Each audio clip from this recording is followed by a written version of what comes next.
Nós estamos aqui com mais uma edição do Saber em Movimento no Solar do Jambeiro e o meu convidado de hoje é o Pedro Henrique Campos, autor do livro Estranhas Catedrais, editado pela Eduf, ganhador também do Prêmio Jabuti em 2015. Enfim, em cima desse livro, fruto da tese de doutorado do professor da Rural, que nós vamos debater, conversar e fazer o Saber em Movimento de hoje.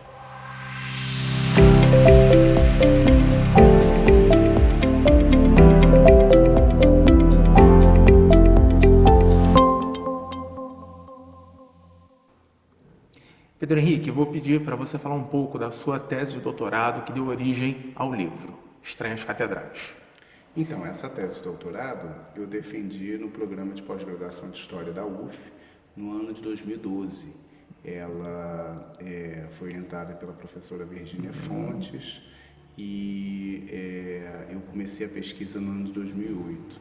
Na época que eu desenvolvi o projeto, me chamava muito a atenção o poder que alguns agentes possuíam na cena pública brasileira. Em particular, me chamava a atenção o poder, a projeção política e econômica que alguns empresários dispunham no país. Né? Pois é, já te cortando, mas perguntar quais seriam esses empresários que saltaram aos olhos.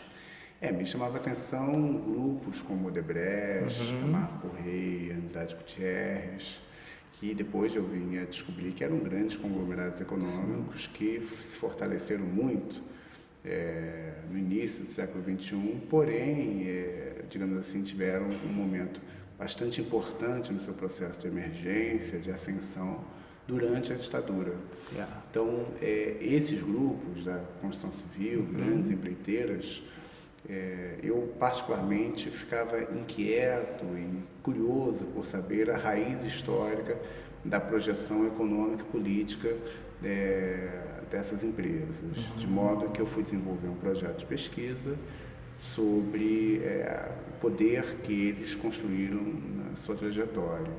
E à época me veio, digamos assim, um palpite de que talvez a ditadura, em boa medida, pudesse me dar uma senha, pudesse ser um momento decisivo no processo de impulso dessas empresas.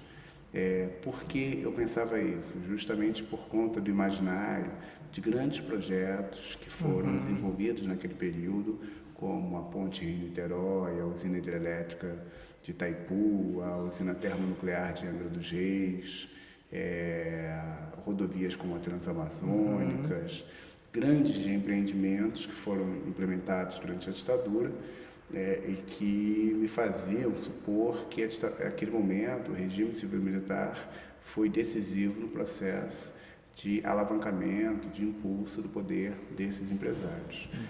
Ao final da pesquisa, de certa forma, eu comprovei essa hipótese, ainda no início muito genérica, embrionária, acerca, enfim, da origem histórica da força política dessas empresas. De fato, a ditadura foi um momento muito importante, decisivo, para que elas se tornassem grupos econômicos tão poderosos como vieram a ser até recentemente.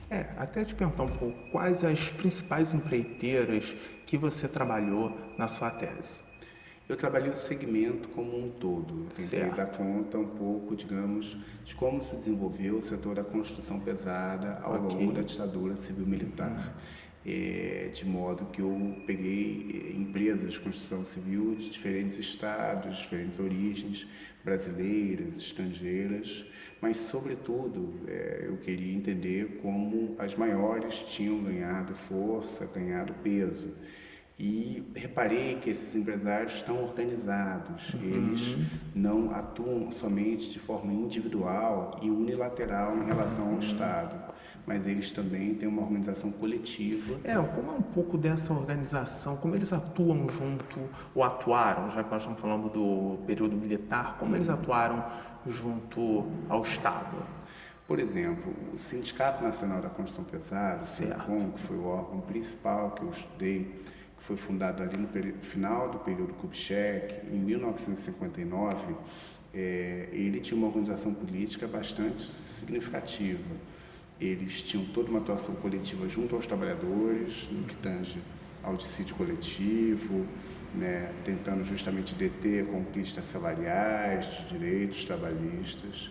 Eles atuavam muitas vezes, né, em torno de certas concorrências, em torno de licitações, tentando, digamos assim, gerir interesses de empresas em torno desses certames públicos. Eles também, essas organizações tiveram, por exemplo, atuação ali no próprio golpe de 64. Eu descobri que o primeiro presidente do Sinecom, do Sindicato dos Empreiteiros, foi um ativo colaborador do golpe, né? Então, a pesquisa do René Armand Dreyfus, 1964, a conquista do Estado, se detém sobre o IPES, o Instituto de Pesquisas e Estudos Sociais, que foi um órgão que, como mostra o Dreyfus, teve um papel decisivo na desestabilização do governo João Goulart, na articulação de interesses empresariais, militares e estrangeiros, e também na elaboração de propostas, de projetos de políticas públicas a serem implementados após a queda da democracia. Ali também funcionou um órgão importante, né, justamente para a organização do próprio golpe de 64. Certo. E o presidente do IPES era esse sujeito chamado Haroldo Polan, que era um empreiteiro de obras públicas, um empresário, e que veio a ser o primeiro presidente do Sinecom, primeiro presidente do Sindicato da Construção Pesada, de 1960 a 62. Então, assim, a gente tinha o líder dos empreiteiros envolvido de maneira como protagonista do golpe de 64, né? Um empresário que levou outros empreiteiros a contribuir com o golpe, né, e participar da derrubada do regime democrático brasileiro. Até você falou do período do JK, que também sabemos grandes obras. Como esses empreiteiros, essas empreiteiras, qual foi o impacto nessas empreiteiras do governo JK? Uma obra faraônica como Brasília, enfim. O período Kubitschek é central na trajetória dessas empresas. Elas passam a ter um patamar nacional justamente durante a administração do período JK. Isso por conta tanto das obras de Brasília, que tiveram um impacto muito significativo sobre o setor de infraestrutura no Brasil, sobre a construção civil como um todo, mas também, e até talvez principalmente, pela construção de rodovias que foi implementada no período. Em Brasília, né? Você tem uma série de grandes obras de estradas foram feitas no período. Né? Para se ter uma ideia, a gente tem nesse período o plano de metas, que é um plano de intervenção econômica bastante detalhado, que foi implementado no período, e ele versava principalmente sobre as áreas de transportes e energia. Pedro Henrique, você estava falando do período JK. Então, já indo para o próximo bloco, eu vou deixar a pergunta. Como é que foi a atuação dessas empreiteiras e desses empreiteiros no período JK, bem como o impacto desse governo nessas empresas? O período Kubitschek, ele teve duas peculiaridades. Ele teve um volume de obras que foi quantitativamente inédito em termos de empreendimentos de infraestrutura no Brasil. E isso se expressou na forma de grandes projetos de energia, principalmente usinas hidrelétricas, linhas de transmissão, projetos de distribuição de energia, como de transportes, né? Então, principalmente de rodovias, alguma coisa, né, em outras áreas. Mas tem também, digamos assim, uma qualidade diferente das obras. Então, esse é o segundo aspecto que eu mencionei. Essas obras, ao contrário do Vamos fazer uma coisa? Vamos deixar essas obras para o segundo bloco, que também, né, o pessoal de casa vai ter uma pausa aí e a gente volta. Valeu, obrigado.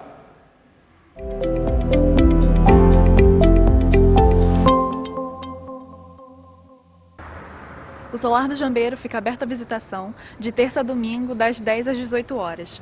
Ele também é sede de algumas atividades culturais e você pode acessar o seu calendário através do site do Solar do Jambeiro e seu Facebook, que vai estar aqui embaixo na descrição. Obrigada!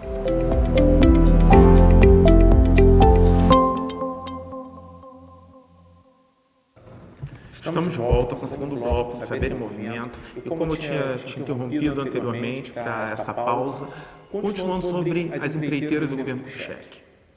Vamos lá. Como estava dizendo, a gente tem nesse período uma mudança quantitativa e qualitativa das obras. Quantitativa, por um lado, uma demanda exponencial de empreendimentos públicos no país, e qualitativa, por outro, porque a gente vai ter, com a construção de Brasília, um canteiro de obras, talvez nunca antes tão grande, em uma obra específica, reunindo dezenas de milhares de trabalhadores, muitas máquinas e empresas de diversas regiões do país. Então, o que a gente vai ter é essas empresas entrando em contato entre si, estabelecendo um diálogo, inclusive se organizando coletivamente para poder, enfim, ter suas formas de ação coletiva conjunta.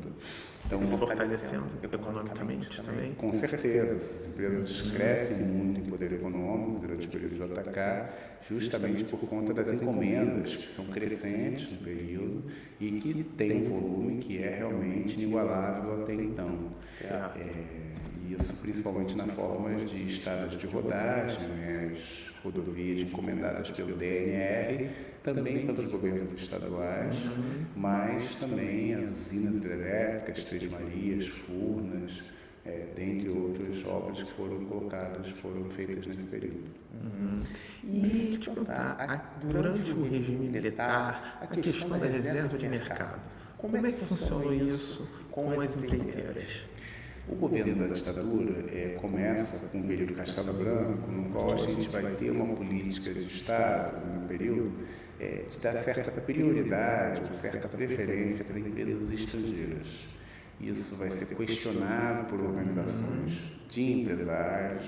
O Clube de Engenharia critica essa política, bem como outros organismos que reúnem empresários do segmento da construção civil. E eles elaboram um projeto de superação dessa política e também de proibição da atuação de empresas privadas estrangeiras no país. O que vai acontecer justamente é que, após vários ataques, após vários questionamentos, existe uma aproximação desses empreiteiros, desses empresários descontentes com a política implementada no período Castelo, que se aproximam de militares da chamada linha dura, os nacionalistas autoritários, como Costa e Silva, Andreasa, Albuquerque Lima e outros. E com isso, eles acabam tendo maior preferência, maior ascendência e força no governo seguinte, no segundo governo da ditadura, inaugurado em 67, que é justamente liderado pelo ditador Costa e Silva. Se dá nesse período justamente um processo de escancaramento da ditadura, na forma principalmente do ato institucional número 5. O AI-5 de dezembro de 68, ele fecha o Congresso Nacional, ele limita o direito do habeas corpus e ele transforma a ditadura em um regime escancaradamente autoritário, ditatorial. E de porte do AI-5, o ditador Costa e Silva, obviamente que sob influência, sob pressão da equipe econômica, na figura ali do Delfim Neto, do ministro da Fazenda, ele baixa um decreto-lei proibindo a atuação de empresas estrangeiras no segmento da construção civil, de projetos de engenharia, das áreas diversas de engenharia. E essa reserva de mercado. Exatamente, estabelecendo a reserva de mercado. Ele não proíbe as empresas de atuarem no país, proíbe as empresas de atuarem com o governo. Ou melhor, se o governo contratasse uma obra, a partir daquele momento, deveria ser uma empresa inscrita no país, com capital nacional e devidamente brasileira. Deixa eu te perguntar uma coisa, como funcionou isso na hora da construção da ponte Rio-Niterói? E também, pegando o gancho da ponte, quando se fala em dinheiro da Previdência, que vários governos pegaram dinheiro da Previdência, o Juscelino pegou para a construção de Brasília, os militares para a ponte. Quer dizer, a ponte é sempre um caso mencionado também. Você pode falar um pouco dessas questões? A ponte de Niterói foi uma das obras, digamos assim, feitas ali no auge da ditadura, nos anos de chumbo, principalmente durante o governo Médici. Ela começa em 68, no período Costa e Silva, porém se desenrola até 74, ali, principalmente durante a gestão do ditador Garraste Azul Médici. É uma obra polêmica, porque foi feita uma licitação, venceu um consórcio, esse consórcio teve problemas técnicos na obra, a obra aparentemente foi muito mal projetada, porque estudos sobre, por exemplo, a profundidade ali da Baía de Guanabara foram mal feitos, e dentre outras várias dificuldades técnicas que a obra passou, fez com que esse primeiro consórcio fosse retirado da construção da obra e fosse contratado o segundo consórcio. O segundo consórcio esse, primeiro era liderado pela CCBE, Companhia Construtora Brasileira de Estradas, e o segundo liderado pela Camargo Correia. Essa empresa que liderava primeiro, como quase todas as que integraram o primeiro consórcio, vieram à falência em condições, digamos assim, que alguns acusam de perseguição, porque ela tentou, inclusive, judicializar o fato de ter sido retirada, digamos assim, da construção da ponte. E o que acontece é que a obra encontrou ainda muitos problemas, mas foi feita toda uma operação muito particular para finalizar a obra da Ponte Rio-Niterói, que é justamente o da criação de uma empresa estatal sob rígido controle militar, que é a ESSEX, a empresa construtora da Ponte Rio-Niterói, e que passou a, digamos assim, gerir toda a obra, contratando as empresas consórcios para as tarefas específicas, e depois administrando a própria ponte, seu sistema de pedágio e tudo mais. As grandes dificuldades ali na ponte, inclusive é uma obra com muitos acidentes, com muitos mortos durante a obra, oficialmente são aproximadamente 30 mortos, mas obviamente que não há confiança plena nesses números. O que ocorre é que teve toda uma dificuldade com os fundamentos da obra, com o estabelecimento das estacas para que ela pudesse, ter lá suas estruturas. E como a ESSEX causou esse incômodo nas empreiteiras? Isso é interessante, porque a ESSEX, após o final da obra, não foi desmantelada e nem ficou circunscrita exclusivamente à administração da ponte e do seu pedágio. Ela acabou sendo usada enquanto mecanismo do Estado brasileiro para a realização de obras públicas. Então, ela gerando essas empreiteiras. Concorrendo com as empreiteiras. Então, o que ocorre é que em várias obras ela passou a fazer e os empreiteiros, os empresários do setor ficaram muito insatisfeitos justamente porque ela procedia numa concorrência com essas empresas que marcadamente tinham altas taxas de lucro. E até para a gente já ir finalizando em função do tempo, te perguntar uma coisa, como é que o custo com a ESSEX era o mesmo que com as empreiteiras, era mais baixo, mais alto, como é que era isso? Quando a ESSEX ou uma empresa pública qualquer faz uma obra, um empreendimento de infraestrutura, em geral essas obras são muito mais baratas. Muito mais baratas porque não contam com as margens de lucro que são implementadas no setor privado e outros mecanismos também que encarecem a obra. Então, o que ocorre é que existe, digamos assim, toda uma possibilidade de realização de obras a um custo muito mais barato se você tem uma empresa de controle público, e não à toa, historicamente, esses empresários do segmento privado se voltam contra essas iniciativas. Não é só a ESSEX, também os batalhões de engenharia do Exército já fizeram várias obras e eles são acusados, entre aspas, de concorrência desleal pelos empreiteiros privados. Pedro Henrique, muito obrigado pela tua participação.